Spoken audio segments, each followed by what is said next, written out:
நான் உறுதியோடு சொல்லுகிறேன், 2026ஆம் ஆண்டு இங்கே கூட பேசுகிற போது சிலர் சொன்னார்கள்,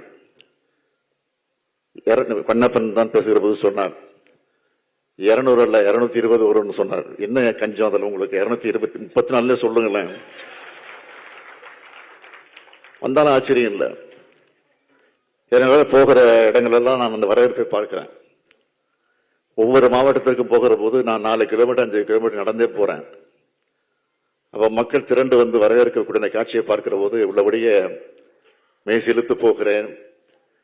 ஆகவே நிச்சயமா உறுதியா நம்ம எதிர்க்கக்கூடியவர்கள் எந்த நிலையில் வந்தாலும் சரி, எப்படிப்பட்ட கூட்டணி வச்சுக்கிட்டு வந்தாலும் சரி, ஒரு கை பார்ப்போம் என்ற அந்த உணர்வோடு தான் இன்றைக்கு நாம் நம்முடைய கடமை ஆற்றிக் கொண்டிருக்கிறோம்.